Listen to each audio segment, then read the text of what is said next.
अच्छा जी, last class का जो हमारा डिस्कशन था उसको अगर हम रिकॉल करें तो हमने ट्रांजिशन एलिमेंट स्टार्ट किया था और ट्रांजिशन एलिमेंट में हमने ये डिस्कस किया था कि ट्रांजिशन एलिमेंट्स क्या होते हैं। फिर हमने ये डिस्कस किया था कि ट्रांजिशन एलिमेंट की और उनके आयंस की इलेक्ट्रॉनिक कॉन्फ़िगरेशन कैसे होती है। और फिर हमने ये डिस्कस किया था कि ट्रांजिशन एलिमेंट्स जो हैं वो वेरिएबल ऑक्सीडेशन नंबर क्यों शो करते हैं।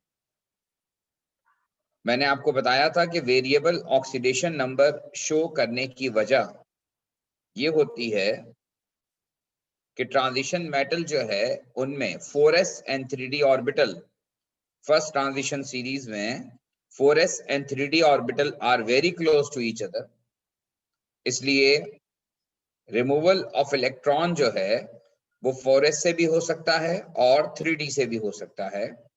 इसलिए जब इलेक्ट्रॉन 4s से निकलता है तो कोई और ऑक्सीडेशन नंबर शो होता है, और जब इलेक्ट्रॉन 3d से निकलते हैं तो कुछ और ऑक्सीडेशन नंबर शोन होते हैं।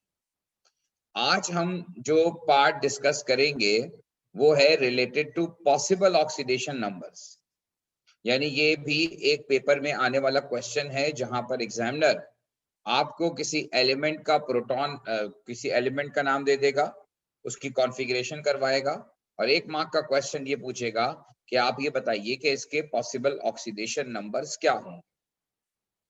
तो पॉसिबल ऑक्सीडेशन नंबर्स के लिए मैं आपको जो यहाँ एक स्टेटमेंट लिखा है कि possible oxidation numbers are number of electrons from 4s orbital and all unpaired electrons of 3d orbital. Electrons from 4s orbital, ये एक ऑक्सीडेशन नंबर हो गया, and all unpaired electrons of 3d orbital, यानी possible oxidation number में हम 3d के जो paired electrons हैं उन्हें काउंट नहीं करते। क्या इसका मतलब है और ये कैसे होगा, इस पर मैं अभी आपको नेक्स्ट जब डिस्क्राइब करूंगा तो आपको बात समझ में आ जाएगी।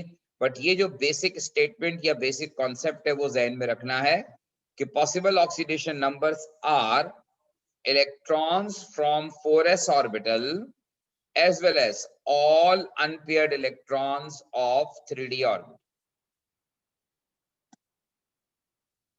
अब let me start with scandium.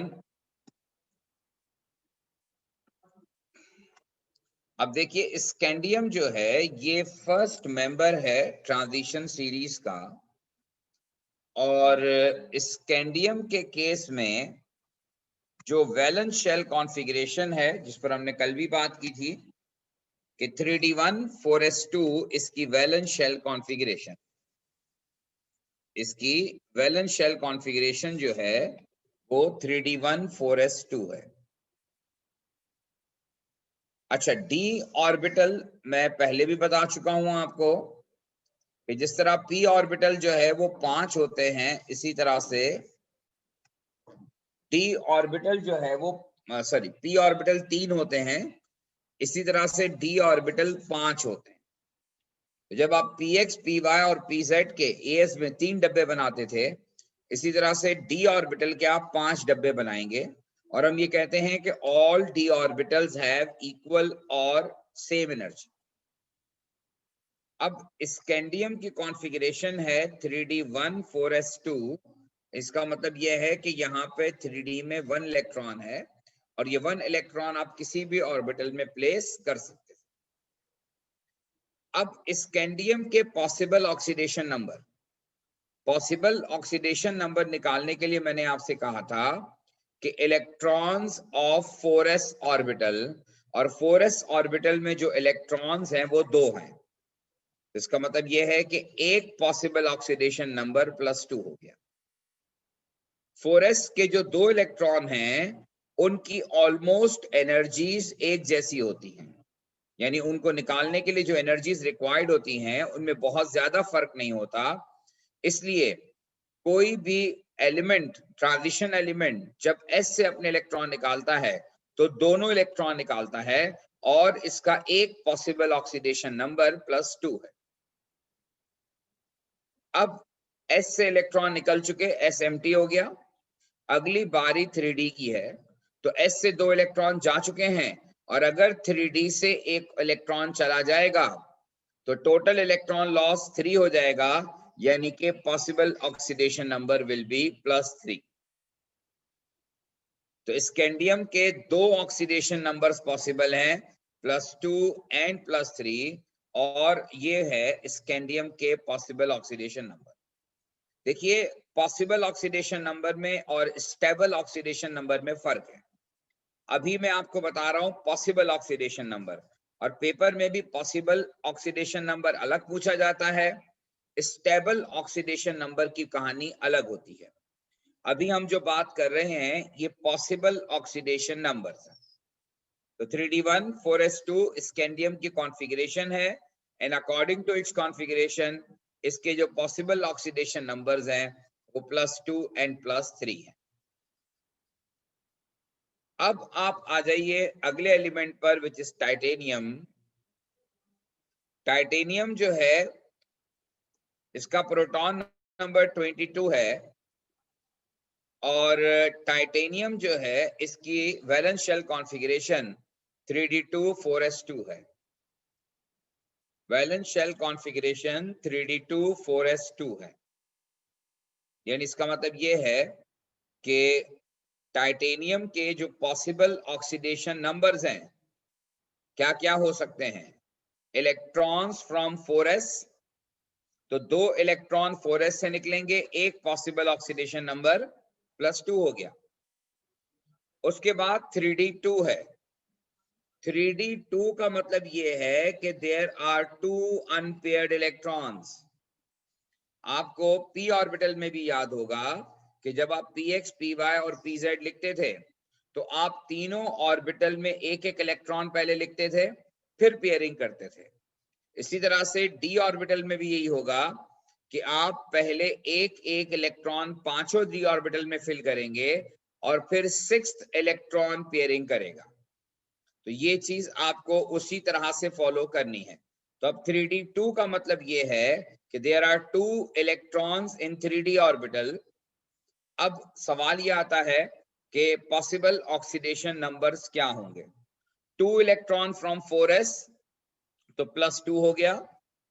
अब 3D के अंदर 2 अनपेयर्ड इलेक्ट्रॉन्स हैं, और 2 अनपेयर्ड इलेक्ट्रॉन्स का मतलब ये है कि एक इलेक्ट्रॉन 3D से अगर निकलेगा तो +3 ऑक्सीडेशन नंबर हो जाएगा, और अगर 3D से दोनों इलेक्ट्रॉन निकलेंगे तो +4 ऑक्सीडेशन नंबर हो जाएगा, यानी कि possible oxidation numbers are +2, +3 and +4। These are the possible oxidation numbers of titanium.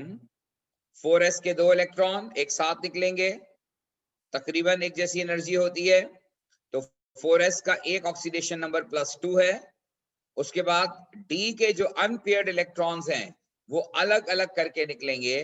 तो अगर d में 2 अनपेयर्ड इलेक्ट्रॉन हैं तो एक भी निकल सकता है और दोनों भी निकल सकते हैं।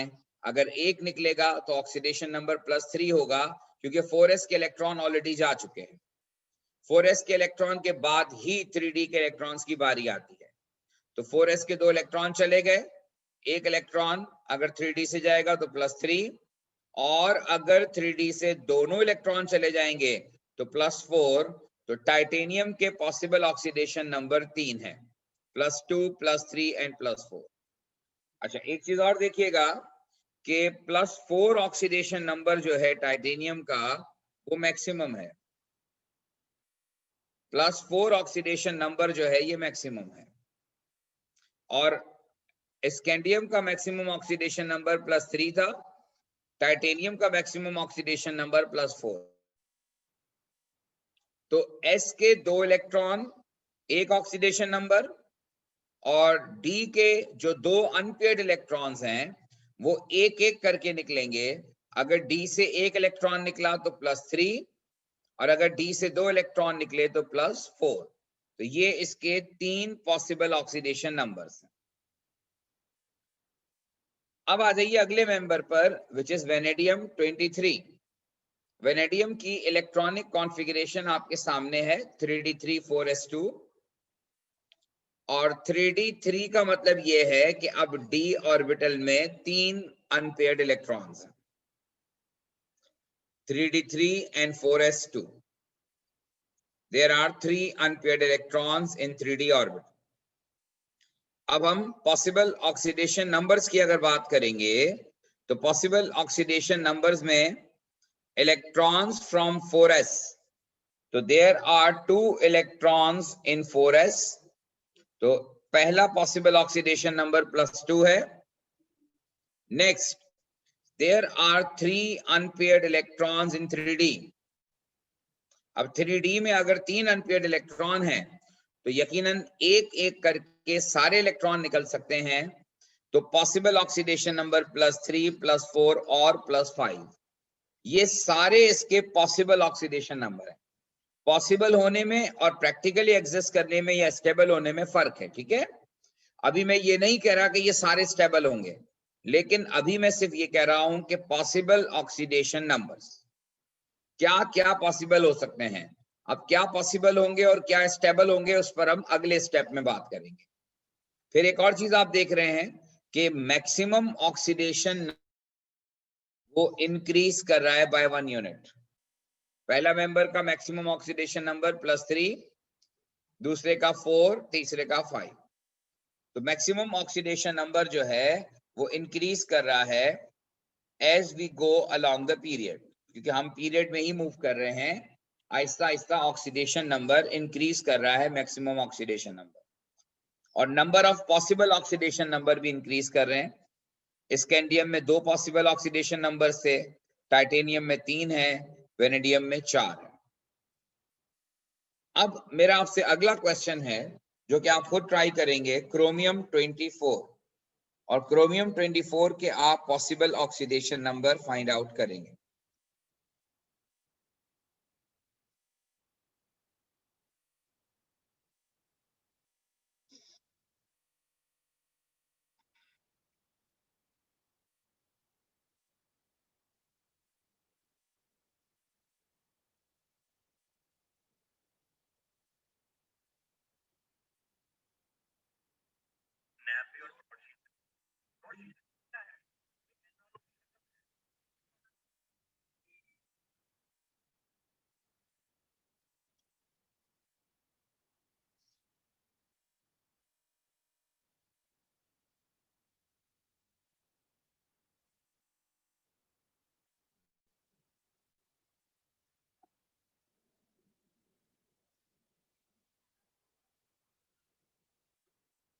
अच्छा जी, अब क्रोमियम के पॉसिबल ऑक्सीडेशन नंबर्स,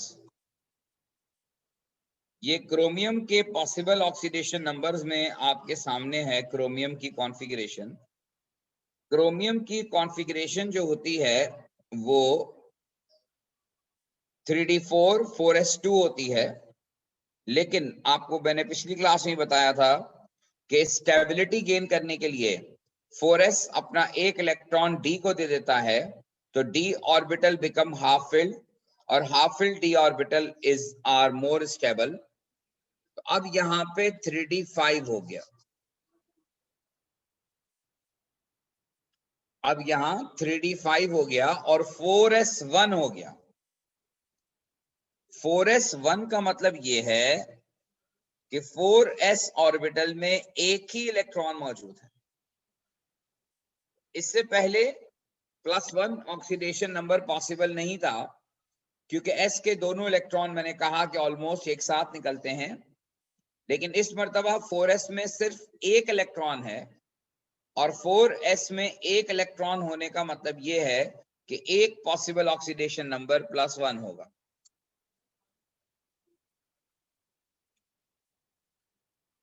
एक पॉसिबल ऑक्सीडेशन नंबर जो है वो +1 होगा,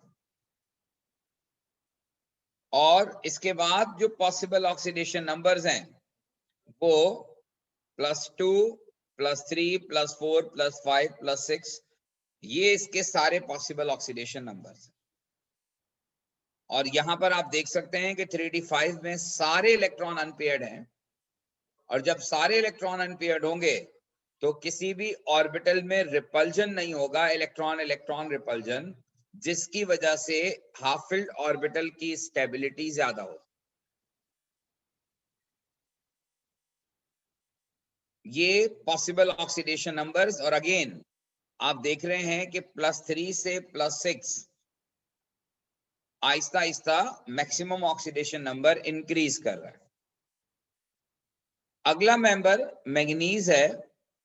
मैग्नीज की कॉन्फ़िगरेशन 3d5 4s2 है, और इस कॉन्फ़िगरेशन के हिसाब से 4s में 2 इलेक्ट्रॉन हैं और 3d में 5 इलेक्ट्रॉन हैं। तो 4s के 2 इलेक्ट्रॉन, एक possible oxidation number, and 5 unpaired electrons of 3d। तो इसका मतलब यह है कि बाकी भी निकल सकते हैं।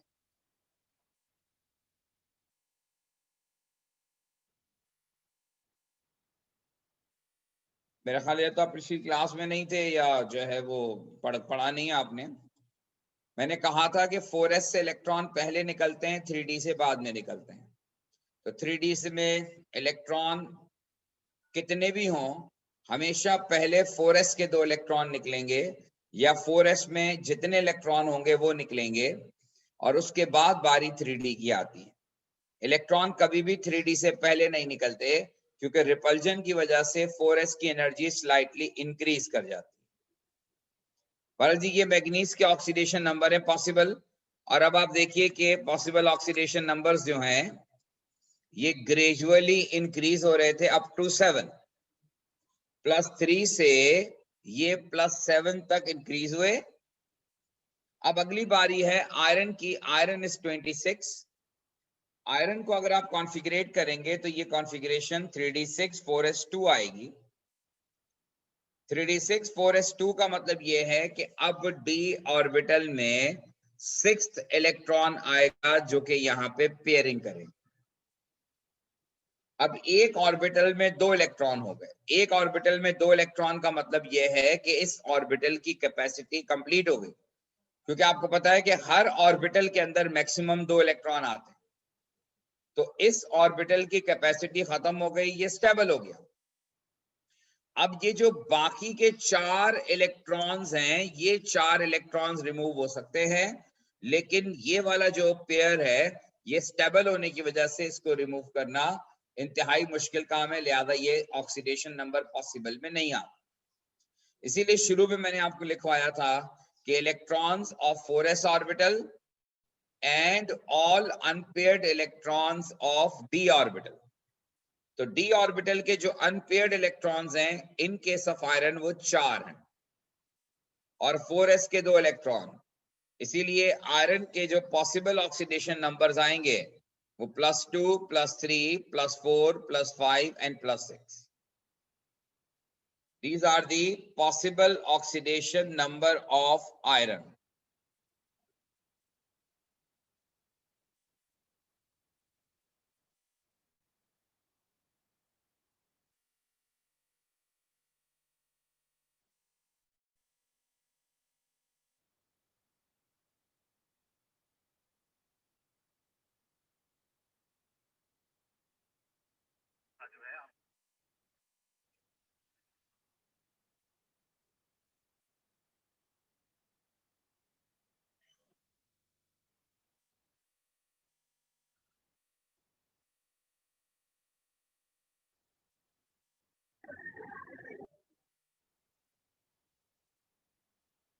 अच्छा जी, तो ये तो हो गया मैग्नीज और उसके बाद आयरन। और अब आप देखें, पहले मैक्सिमम ऑक्सीडेशन नंबर इंक्रीज कर रहा था, अब आयरन पर आकर मैक्सिमम ऑक्सीडेशन नंबर डिक्रीज होना शुरू हुआ। आयरन के बाद कोबाल्ट है, कोबाल्ट 27, और कोबाल्ट 27 में 3d7 हो जाएगा। और 3d7 का मतलब ये है कि अब 2 पेयर बन गए और 3 अनपेयर्ड इलेक्ट्रॉन्स होंगे। 2 पेयर और 3 अनपेयर्ड इलेक्ट्रॉन्स होंगे। इसीलिए कोबाल्ट के केस में 2 इलेक्ट्रॉन 4s से निकलेंगे +2, और there are 3 unpaired electrons in 3d orbital, तो एक एक करके अगर एक अनपेयर्ड इलेक्ट्रॉन निकलेगा तो मैक्सिमम तो पॉसिबल ऑक्सीडेशन नंबर +3 +4 एंड +5 हो सकते हैं. +5 is considered to be highest oxidation number of cobalt. Next आप निकल देखिए, तो निकल में 3d8 4s2 कॉन्फ़िगरेशन है, और निकल के केस में भी कंडीशन ये है कि 3d8 का मतलब ये है कि पहले पांचों में एक एक इलेक्ट्रॉन और बाकी 3 इलेक्ट्रॉन 3 जगह पे पेयरिंग कर लेंगे. इसका मतलब ये हुआ कि 3d के अंदर जो अनपेयर्ड इलेक्ट्रॉन्स हैं वो 2 हैं. d ऑर्बिटल में 2 अनपेयर्ड इलेक्ट्रॉन और 2 इलेक्ट्रॉन 4s के, तो पॉसिबल ऑक्सीडेशन नंबर में 4s के 2 इलेक्ट्रॉन का मतलब +2, और 3d में 2 अनपेयर्ड इलेक्ट्रॉन्स हैं, तो वो एक एक करके अगर निकलेगा तो +2 के बाद +3 and +4. These are the 3 possible oxidation numbers of nickel. अब आप नेक्स्ट कॉपर को ट्राई करें. कॉपर 29.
अच्छा जी, अब कॉपर के केस में एक आंसर आया है और वो +1 उनका कहना है. अब मैं कॉपर के जो पॉसिबल ऑक्सीडेशन नंबर हैं वो 3 हैं, +1 +2 एंड +3. उसकी वजह ये है कि कॉपर की 2 कॉन्फ़िगरेशन होती हैं, 3d9 4s2, और फिर कॉपर अपने आप को स्टेबलाइज करने के लिए 3d10 4s1 में चला जाता है. अगर कॉपर फॉलो कर रहा होगा 3d10 4s1, तो d10 का मतलब यह है कि d orbital is completely filled. तो इसका मतलब यह हुआ कि अब इलेक्ट्रॉन 4s से निकल सकता है, और 4s में एक ही इलेक्ट्रॉन है, लिहाजा कॉपर का एक पॉसिबल ऑक्सीडेशन नंबर जो हो सकता है वो +1 हो सकता है. लेकिन आप सबको पता है कि कॉपर का जो कॉमन ऑक्सीडेशन नंबर है वो +2 है. Copper 2 sulphate, copper 2 nitrate, copper 2 chloride, copper 2 के सॉल्ट बड़े कॉमन सॉल्ट्स हैं. अब कॉपर 2 क्यों पॉसिबल है? क्योंकि कॉपर की 2 पॉसिबल कॉन्फ़िगरेशंस होती हैं. कॉपर 3d9 4s2 की फॉर्म में भी होता है और कॉपर 3d10 4s1 की फॉर्म में भी होता है. Of course के 3d10 4s1 is more stable, but during the reaction, during the process, ये कॉन्फ़िगरेशन भी होती है, ये कॉन्फ़िगरेशन भी होती है। तो अगर 4s जो है कॉन्फ़िगरेशन कॉपर फॉलो करेगा 3d9 4s2, तो 2 इलेक्ट्रॉन s से निकलेंगे, तो इसका ऑक्सीडेशन नंबर एक और पॉसिबल वो +2 है। और 3d9 का मतलब ये है कि 4 पेयर और एक अनपेयर्ड इलेक्ट्रॉन d के अंदर होगा। 4 पेयर्स और एक अनपेयर्ड इलेक्ट्रॉन जो है वो 3d के अंदर होगा। तो 3d9 का मतलब ये है कि एक अनपेयर्ड इलेक्ट्रॉन, तो s के 2 इलेक्ट्रॉन निकलेंगे और d का 1 इलेक्ट्रॉन निकलेगा, तो टोटल इलेक्ट्रॉन 3 हो गए, और 3 इलेक्ट्रॉन का मतलब ये है कि पॉसिबल ऑक्सीडेशन नंबर इज +3। तो +1, +2 and +3, these are the 3 possible oxidation numbers of copper. अब इनमें कौन स्टेबल होगा, कौन कम स्टेबल होगा, इसकी स्टोरी मैं आपको बाद में बताऊंगा कि किस तरह से आप ये प्रेडिक्ट करेंगे। ये पॉसिबल ऑक्सीडेशन नंबर्स हैं। अब इनमें से कौन एग्जिस्ट करेगा, कौन एग्जिस्ट नहीं करेगा, किसके बनने के चांसेस ज्यादा, किसके बनने के चांसेस कम है, इसको हम लेटर ऑन डिस्कस करेंगे। और last one, which is a member of first transition series, and that is zinc. और जिंक जो है वो 3d10 4s2 को फॉलो करता है, और 4s2 का मतलब ये है कि s ऑर्बिटल में 2 इलेक्ट्रॉन है। 3d10 का मतलब ये है कि d orbital is completely filled, तो 4s2 का मतलब ये है कि 2 इलेक्ट्रॉन 4s से रिमूव हो जाए, और 3d10 का मतलब यह है कि d orbital is completely filled, तो 3d से कोई इलेक्ट्रॉन निकालना पॉसिबल नहीं है, ऑल इलेक्ट्रॉन्स आर पेयर्ड। इसलिए जिंक के लिए पॉसिबल ऑक्सीडेशन नंबर एक ही है +2। और पिछली क्लास में आपको इसी वजह से मैंने कहा था कि जिंक जो है वो ट्रांजिशन मेटल आयन के तौर पर एक्ट नहीं करता, क्योंकि जिंक के पास पार्शियली फिल्ड d ऑर्बिटल नहीं होता। ये हमारी डेफिनेशन थी ट्रांजिशन एलिमेंट की, कि ट्रांजिशन एलिमेंट्स वो होते हैं which can form one or more stable ion having partially filled d orbital. Transition metal के अंदर 1 या उससे ज्यादा आयन्स बनने चाहिए कि जिनके पास पार्शियली फिल्ड d ऑर्बिटल मौजूद हो।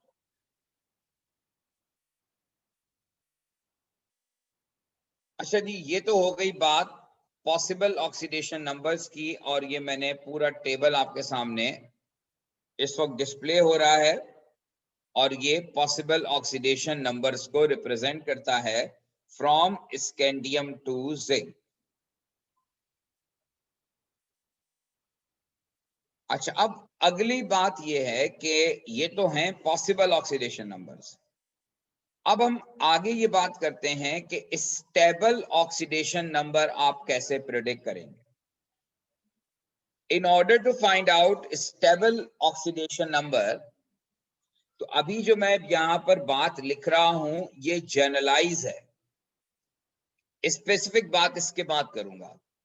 जनरली ऑब्जर्व क्या किया गया है कि scandium two chromium +3 oxidation number is more stable, and from manganese to zinc +2 oxidation number is more stable.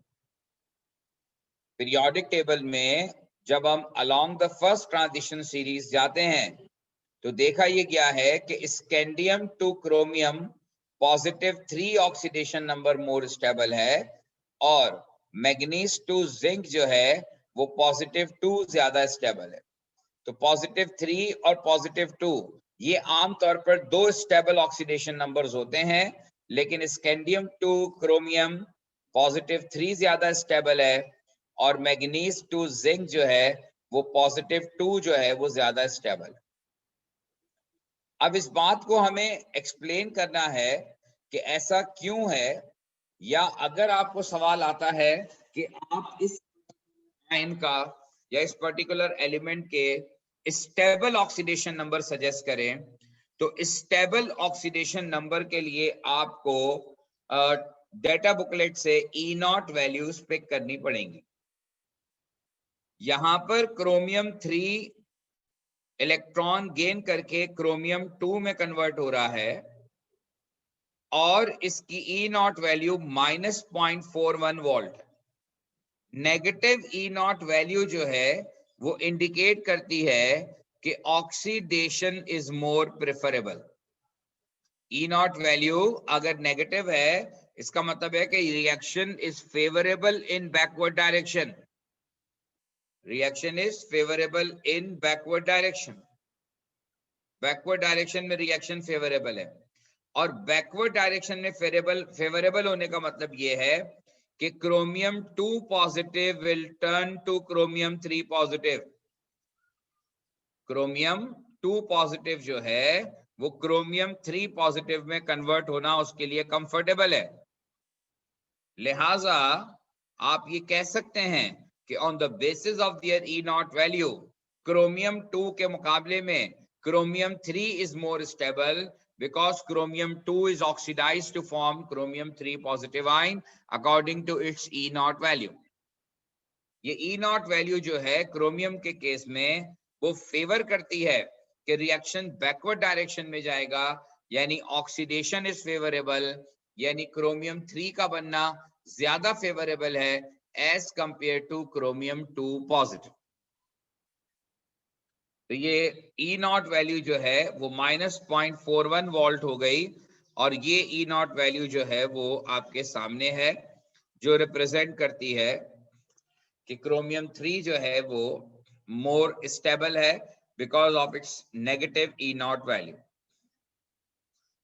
उसके बाद एक और एग्जांपल मैंने यहाँ कोट की है, iron 3 when turns to iron 2। ये इक्वेशन भी हमने डेटा बुकलेट से पिक की है और इसमें आयरन के ये दो पॉसिबल ऑक्सीडेशन नंबर्स आपको नजर आ रहे हैं 3 और 2 और इसकी ई नॉट वैल्यू +0.77 वोल्ट है। अब +0.77 वोल्ट जो है पॉजिटिव ई नॉट वैल्यू फेवर्स रिडक्शन। इसका मतलब ये हुआ कि पॉजिटिव ई नॉट का मतलब ये है कि this reaction is more favourable in forward direction. ये रिएक्शन फॉरवर्ड डायरेक्शन में ज्यादा फेवरेबल है, यानी आयरन 3 का आयरन 2 में कन्वर्ट होना जो है वो मोर फेवरेबल। इसका मतलब ये हुआ कि iron 2 positive is considered to be more stable because formation of iron 2 positive जो है वो ज्यादा फेवरेबल है according to E naught values. तो आप देख सकते हैं कि क्रोमियम के केस में क्रोमियम 3 पॉजिटिव मोर स्टेबल है, उसे हमने उसकी ई नॉट वैल्यू की टर्म में एक्सप्लेन किया। सिमिलरली आयरन के केस में आयरन 2 पॉजिटिव आयन मोर स्टेबल है और ये भी हमने उसको ई नॉट की वैल्यू में ही टर्म में ही एक्सप्लेन किया है।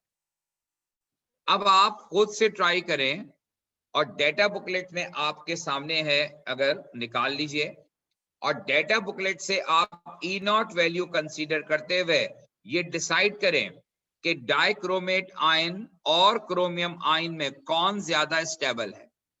In case of dichromate ion chromium का ऑक्सीडेशन नंबर +6 है और in case of chromium 3 positive chromium का ऑक्सीडेशन नंबर +3 है।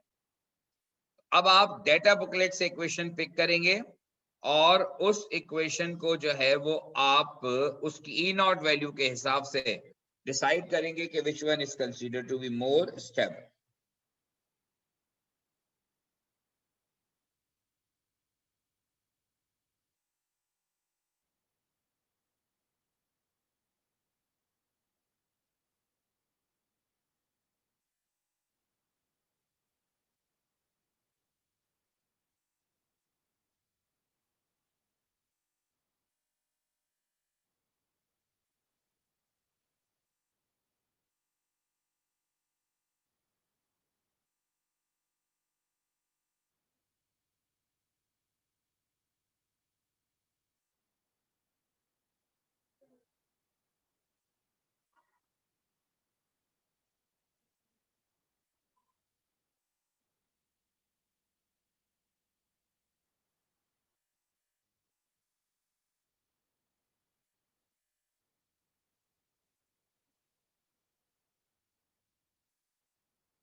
अच्छा जी, अब यहाँ आपने अगर डेटा बुकलेट से क्वेश्चन ली है तो जिन लोगों ने डेटा बुकलेट इस्तेमाल की उनके हिसाब से मेरे पास एक आंसर आया है। उन्होंने कहा रोहान ने कि chromium 3 positive is more stable.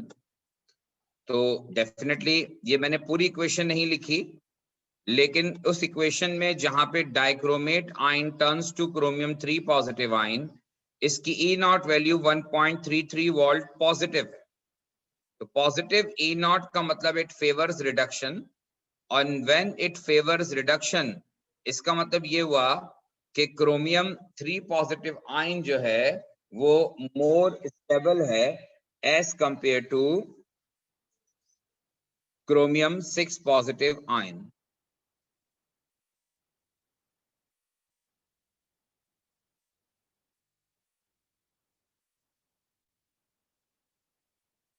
Hopefully आपको मेरी बात समझ में आ गई होगी, और अगर आपके पास कोई सवाल है तो आप पूछ सकते हैं।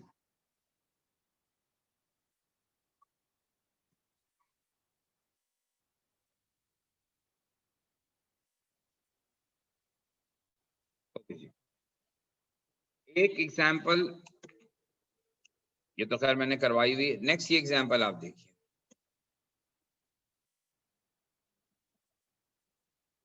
वालेकुम, क्या हाल है?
यहाँ पर 3 पॉजिटिव आयन जो है वो मोर स्टेबल है, क्योंकि ई नॉट वैल्यू पॉजिटिव 0.34 वोल्ट है, जो ये इंडिकेट करता है कि this reaction is favourable in forward direction.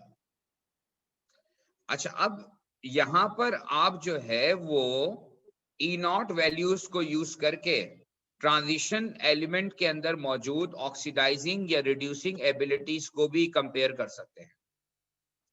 जैसे MnO4 नेगेटिव और Cr2O7, आपको पता है ये दोनों स्ट्रॉन्ग ऑक्सीडाइजिंग एजेंट के तौर पर हम यूज करते हैं, लेकिन इन दोनों में से भी रिलेटिवली कौन ज्यादा स्ट्रॉन्ग होगा, तो E0 वैल्यू आपको इस बात को भी हेल्प आउट करती है, ऑल्दो कि हम इलेक्ट्रोकेमिस्ट्री से कनेक्ट कर रहे हैं, लेकिन चूंकि ट्रांजिशन एलिमेंट के अंदर ये बात हम कर रहे हैं, क्योंकि MnO4 नेगेटिव में ट्रांजिशन एलिमेंट इन्वॉल्व है, Cr2O7 में भी ट्रांजिशन एलिमेंट इन्वॉल्व है, तो ये MnO4 नेगेटिव और Cr2O7 ये दोनों ऑक्सीडाइजिंग एजेंट्स हैं।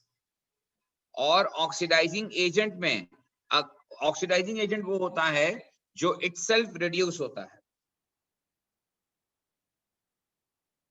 ऑक्सीडाइजिंग एजेंट वो होता है जो इटसेल्फ रिड्यूस होता है। तो अगर आप MnO4 नेगेटिव की डेटा बुकलेट से इक्वेशन देखें तो इसकी E0 वैल्यू +1.52 है और Cr2O7 की E0 वैल्यू 1.34 वोल्ट है। तो इन दोनों में अगर हम कंपैरिजन करें तो दोनों इजी टू रिड्यूस हैं, लेकिन E0 वैल्यू जो है MnO4 नेगेटिव की रिलेटिवली ज्यादा है। तो इसका मतलब ये हुआ कि MnO4 नेगेटिव जो है वो स्ट्रॉन्गर ऑक्सीडाइजिंग एजेंट है as compare to dichromate ion.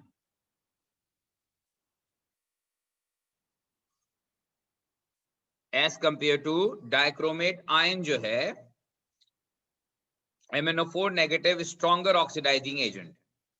तो बेसिकली आप E0 वैल्यूज के हिसाब से आप देखें, ये एक जनरलाइज बात मैंने कर दी है कि stronger the positive E0 value stronger will be the oxidising agent. Oxidising agent की स्ट्रेंथ जो है वो आप डिसाइड कर सकते हैं, खास तौर पर जो ये ट्रांजिशन एलिमेंट्स होते हैं इनके बहुत सारे कंपाउंड जो हैं वो ऑक्सीडाइजिंग एजेंट के तौर पर एक्ट करते हैं और उनकी relative ability to act as an oxidising agent वो डिपेंड करती है उनकी E0 वैल्यूज पर। तो आमतौर पे ट्रांजिशन एलिमेंट के क्वेश्चन के अंदर जो है वो इलेक्ट्रोकेमिस्ट्री का पार्ट कनेक्ट होके आ जाता है।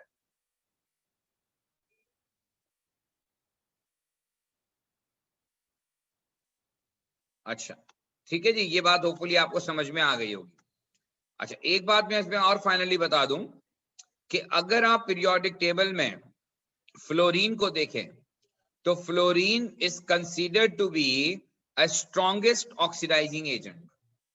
इसकी वजह यह है कि अगर आप पूरी डेटा बुकलेट देखें तो डेटा बुकलेट में सबसे ग्रेटेस्ट पॉजिटिव वैल्यू जो है वो फ्लोरीन के लिए गिवन है, दैट इज 2.87 वोल्ट। तो fluorine is considered to be strongest oxidizing agent, but of course कि ये कोई ट्रांजिशन एलिमेंट नहीं है, लेकिन चूंकि E0 से कनेक्टेड बात हो रही है इसलिए मैंने आपको ये कंपैरिजन भी बता दिया कि किस तरह से आप इन वैल्यूज को कंपेयर कर सकते हैं। बट जब आज के डिस्कशन से रिलेटेड कोई अगर क्वेश्चन आपके जहन में है तो आप पूछ सकते हैं।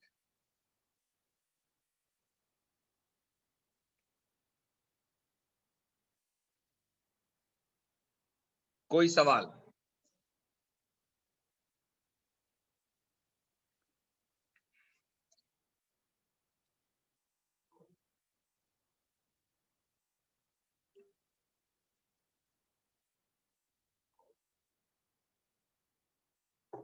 ठीक है जी, तो फिर इंशाल्लाह इसको हम अगली क्लास में जो हमारी कल होगी उसमें कंटिन्यू करेंगे।